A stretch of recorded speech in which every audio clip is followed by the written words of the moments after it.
रात को टप्पू सेना और पोपटलाल निराश होकर वापस गोकुलधाम लौट आते हैं। तब पोपटलाल कहता है कि उसके पास एक आइडिया है, पर उसके घर जाके बात करते हैं, नहीं तो यहाँ कोई सुन लेगा। और तभी भिड़े मास्टर पीछे से आ जाता है और बोलता है, ऐसा क्या है जो मुझे पता नहीं चलना चाहिए। सब उसे झांसा देने की कोशिश करते हैं, पर भिड़े मुद्दे से भटके बिना सीधा बात क्या है वो पूछता है और सब हक्के बक्के रह जाते हैं। फिर भिड़े सोनू से पूछता है, पर सोनू कुछ बोले उससे पहले टप्पू कह देता है कि हमने आपसे एक बात छुपाई है। और टप्पू बोलता है कि आप प्रॉमिस करो कि आप हमसे गुस्सा नहीं होंगे, तब ही बताऊंगा। पर भिड़े बोलता है कि मेरे गुस्से की कोई गारंटी नहीं है, वो बात सुनने के बाद ही डिसाइड करूंगा। फिर टप्पू पोपटलाल से उसका छाता लेता है और बोलता है कि जब वो सुबह क्लब हाउस में स्नूकर खेल रहे थे तो उनसे गलती से एक बल्ब टूट गया था और हमने बिना आपको बताए उसे चेंज कर दिया था। सब टप्पू की बात सुनकर खुश हो जाते हैं और पोपटलाल बोलता है कि वाह टप्पू, तुमने हिम्मत करके भिड़े को सच बता ही दिया। फिर सब मिलकर भिड़े को आटे में उतार लेते हैं। फिर भिड़े बोलता है कि इतनी सी बात के पीछे तुम लोग सुबह से टेंशन में घूम रहे हो, कोई बात नहीं, भूल जाओ इस बात को। फिर पोपटलाल बोलता है अब छोड़ो इस बात को और भिड़े से पूछता है कि भिड़े तुम कहाँ से आ रहे हो और तुम्हारे हाथ में क्या है। फिर भिड़े बोलता है जब हमारे घर में कोई नई चीज आती है ना तो सबसे पहले हम मंदिर जाके भगवान को प्रसाद चढ़ाते हैं। फिर पोपटलाल पूछता है कौन सी नई चीज आई है घर पर। फिर भिड़े बोलता है माधवी ने सोनू के लिए नई चेन खरीदी है, इसीलिए सबके लिए लड्डू लेकर आया हूँ। और गोली लड्डू देखते ही उन पर टूट पड़ता है और एक एक लड्डू सबको भी खिलाता है और बचा हुआ बॉक्स भिड़े को दे देता है। फिर भिड़े घर चला जाता है और बाकी सब पोपटलाल के घर चले जाते हैं और सोनू रोने लगती है क्योंकि उसे भिड़े से झूठ बोलने के बाद बहुत बुरा लगता है।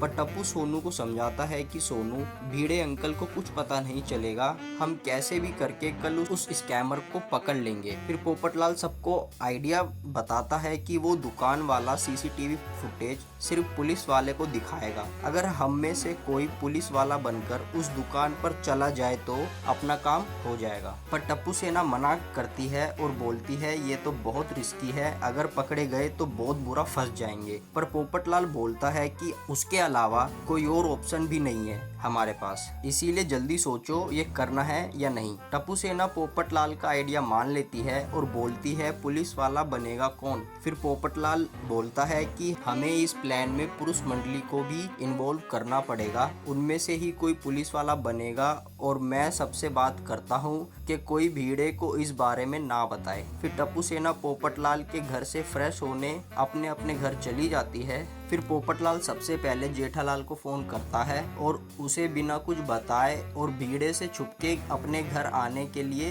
बुला लेता है। पर जेठालाल सोचता है कि भिड़े को बताए बिना आने के लिए बोला है, मतलब मामला गंभीर है। फिर पोपटलाल मेहता साहब को फोन करता है और उन्हें भी इसी तरह अपने घर बुला लेता है। मेहता साहब सोचते हैं कि कुछ तो गड़बड़ है जो पोपटलाल सबको फोन करके बुला रहा है और भिड़े को कुछ ना बताने की बात कर रहा है। फिर पोपटलाल सोडी को फोन करता है और इसी तरह सोडी को भी अपने घर बुला लेता है। फिर पोपटलाल हाथी भाई को फोन करता है और इसी तरह उन्हें भी बुला लेता है। फिर पोपटलाल अय्यर को फोन करता है और अय्यर बोलता है कि मैं आ जाऊंगा, पर ये बताओ कि आत्माराम को क्यों नहीं बताना। फिर पोपटलाल बोलता है कि उसे नहीं बता सकते भाई, नहीं तो बहुत बड़ी प्रॉब्लम हो जाएगी, मैं आप सबको बताता हूँ, पहले आप मेरे घर आ जाइए। फिर पोपटलाल सोचता है कि सबको बुला तो लिया है, बस अब भिड़े किसी को मेरे घर आते हुए देख ना ले। और दूसरी तरफ भिड़े रात को सोडा पीने अब्दुल की दुकान पर पहुंचता है और देखता है कि अब तक कोई आया नहीं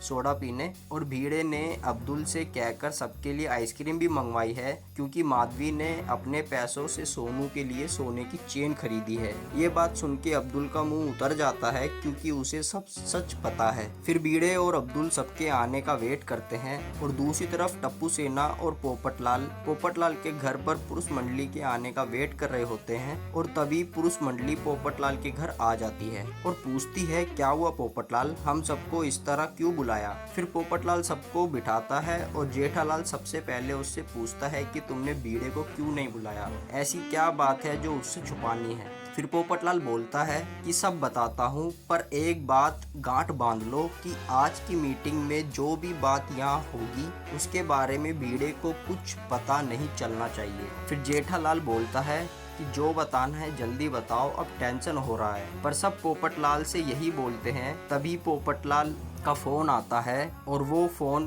बीड़े का होता है और वो उसे देखकर डर जाता है और बोलता है कि मैं फ़ोन उठाता हूँ, पर आप सब कोई आवाज़ मत करना, उसे पता नहीं चलना चाहिए कि हम सब साथ में हैं। पोपटलाल फ़ोन उठाता है और बीड़े उसे पूछता है कि कहाँ हो भाई, अभी तक आए नहीं सोडा पीने। फिर पोपटलाल बीड़े को बोल देता है कि उसे एक अर्जेंट आर्टिकल लिखना है तो वो आज नहीं आ पाएगा और फ़ोन काट देता है। फिर बीड़े हाथी भाई को फ़ोन करता है और पोपटलाल हाथी भाई को फ़ोन उठाने से मना कर देता है। फिर बीड़े अय्यर को फ़ोन करता है और पोपटलाल अय्यर को भी फ़ोन उठाने से मना कर देता है। फिर बीड़े मेहता साहब को फ़ोन करता है और पोपटलाल उन्हें भी फ़ोन उठाने से मना कर देता है।